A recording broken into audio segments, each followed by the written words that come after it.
ఇప్పుడు చెప్పబోయే కథ ఏంటి కథ ఇలా ఉంది అని అనిపించినా చివరకు సరదాగానే ఉంటుంది. నిజ జీవితంలోని సంఘటనలకు కాస్త హాస్యాన్ని జోడించి ఒక రచయిత రాసిన కథను మీ ముందుకు తీసుకొచ్చాను. మరి కథలోకి వెళ్ళిపోదామా? అనగనగా ఒక ఊళ్ళో ఒక ముసలామె ఉంది. ఆవిడ చాలా పిసినరిది. పైసా కూడా ఎవరికీ ఇచ్చేది కాదు. ఆ ముసలావిడ దగ్గర ఒక ఇనుప పెట్టు ఉండేది. అందులో ఒక 100 రూపాయలు ఉండేవి. ప్రతిరోజు సాయంత్రం మిద్దెపై నుండి ఆ పెట్టెను కిందకు దించి రూపాయలన్నీ లెక్క పెట్టుకుని మళ్ళీ జాగ్రత్తగా పైన పెట్టేసేది. ఆ ముసలావిడికి ఒక కోడలుంది. ఆమె, ఇదేంటబ్బా మా అత్త రోజు పెట్టి దించి ఏదో లెక్క పెడుతూ ఉంది అని ఒకరోజు అత్త బయటకు వెళ్ళగానే పెట్టె దించి చూస్తే రూపాయి కాసులు కనపడ్డాయి. ఓహో, ఇదా సంగతి అని ఒక రూపాయి కాసు తీసి దాచిపెట్టుకుంది.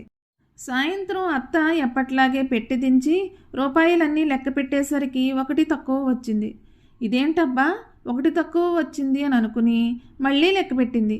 ఎన్నిసార్లు లెక్క పెట్టినా ఒకటి తక్కువే వస్తుంది. అంతే. ఆ ముసలావిడ, అమ్మో నా రూపాయి పోయిందిరో నాయనో అని గట్టిగా అరిచి ధబీమని కింద పడిపోయింది. కాసేపటికి ముసలావిడి కొడుకు పొలం నుండి ఇంటికొచ్చాడు. ఇంటి బయట కూర్చున్న పెళ్ళంతో, మా అమ్మ ఎక్కడుందే అని అడిగాడు. ఆమె, లోపలుంది చూడు పో అని అంది. కొడుకు లోపలికి వెళ్ళి చూస్తే ఇంకేముంది, ముసలావిడ చనిపోయినట్లులాగా నోరు తెరిచి పడిపోయి ఉంది. ఎంత కదిపినా కదలలేదు. దాంతో కొడుకు వాళ్ళ అమ్మ చనిపోయిందనుకుని గట్టిగా ఏడవడం మొదలుపెట్టాడు.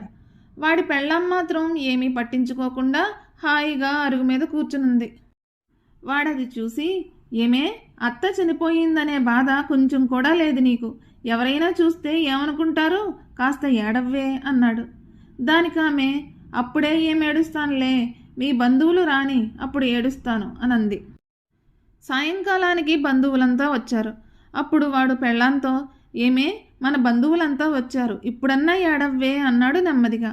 దానికి ఆమె ఇలా అంది, అప్పుడే ఏం ఏడుస్తానులే, మీ ఊళ్ళో వాళ్ళంతా రాని అప్పుడు ఏడుస్తాను అనంది.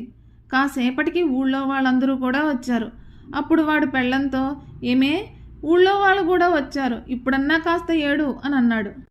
అప్పుడే ఏం ఏడుస్తానులే, శవాన్ని ఎత్తేటప్పుడు ఏడుస్తాను అనంది. కాసేపటికి ముసలావిడని శ్మశానం దగ్గర దించారు. అప్పుడు వాడు పెళ్ళంతో, ఏమే శవాన్ని శ్మశానం దగ్గర కూడా దించారు, ఇప్పుడన్నా కాస్త ఏడవ్వే అన్నాడు. దానికి ఆమె, అప్పుడే ఏం ఏడుస్తానులే, శవాన్ని గొంతులో దించాక ఏడుస్తాను అనంది. కాసేపటికి శవాన్ని గుంతలో కూడా దించారు. అప్పుడు వాడు పెళ్ళాంతో, ఏమే కనీసం ఇప్పుడన్నా ఏడు అని అన్నాడు.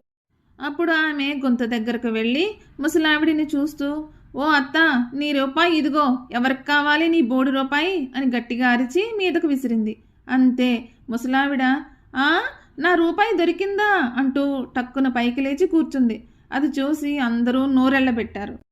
ఈ కథ మీకు నచ్చినట్లయితే please like, share and subscribe to my channel.